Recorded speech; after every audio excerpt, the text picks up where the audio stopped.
The Whimbrel, a little-known shorebird with a survival story that, as Martha Teichner tells us, is worthy of the movies.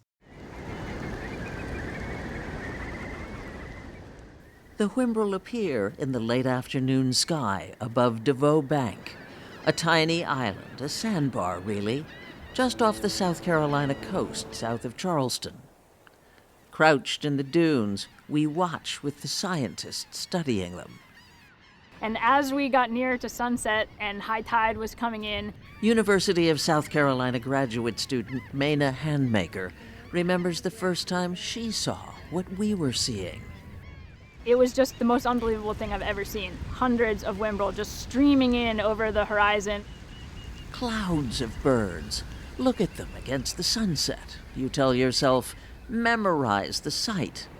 And then you whisper to your soul, I'm glad to be alive, so I can witness this astonishing thing. As night falls, they land and sleep. Who knew? Until Felicia Sanders, a bird biologist from the South Carolina Department of Natural Resources, found herself at Deveaux Bank one spring morning in 2014. No one knew. I was really surprised just thousands of Whimbrel came off the island right at sunrise, and to have that many at one place at Deveaux Bank, it just seemed very unusual and maybe something that nobody else had discovered. The world-renowned Cornell Lab of Ornithology at Cornell University called it one of the most mind-blowing discoveries in the history of 20th and 21st century ornithology. Why? Because Whimbrel are disappearing fast. These birds have been declining steadily in recent decades, 4 or 5% every year. Andy Johnson produces videos for the Cornell Lab. His academic study was Whimbrel. Why are they in decline?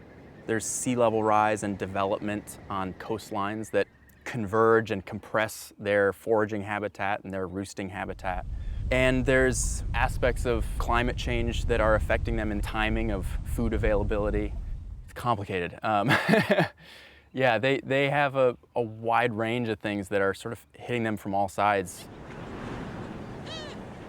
What's most noticeable about a Whimbrel is its long, downturned bill, perfect for snatching crabs and other crustaceans out of the wet sand. So Whimbrel are pretty big for shorebirds. I mean, they stand probably almost about a foot tall, kind of long legs, long necks, but they're lighter than they look. You know, they're definitely less than a pound. Which makes their 5,000 to 10,000 mile annual migration that much more remarkable. They winter along the northern coast of South America. En route to their summer breeding grounds, they pause for a month or so to rest and fatten up for their flight non-stop to the Arctic. Once their chicks hatch and can fend for themselves, they turn around and head back south. The best guess estimate of this species is 80,000, and of the eastern population, the ones that go up and down the Atlantic coast, is 40,000. A formal count on Devoe Bank in 2019 amazed ornithologists. Maybe about 80 just came in. So this group here is like 180 flying over us right now. By now, there's literally thousands of birds all around us. It's the craziest thing I've ever seen. We got almost 20,000 Whimbrel at Devoe. That's half the entire eastern population on this fragile, ever-changing bit of high ground. All kinds of seabirds shelter on Deveaux Bank. Huge colonies of pelicans, terns, gulls. Its continued existence as a safe haven is critical to the Whimbrel's survival. Yeah, I think Whimbrel were here perhaps last night, so it might be a good place to watch them tonight, see if they come in.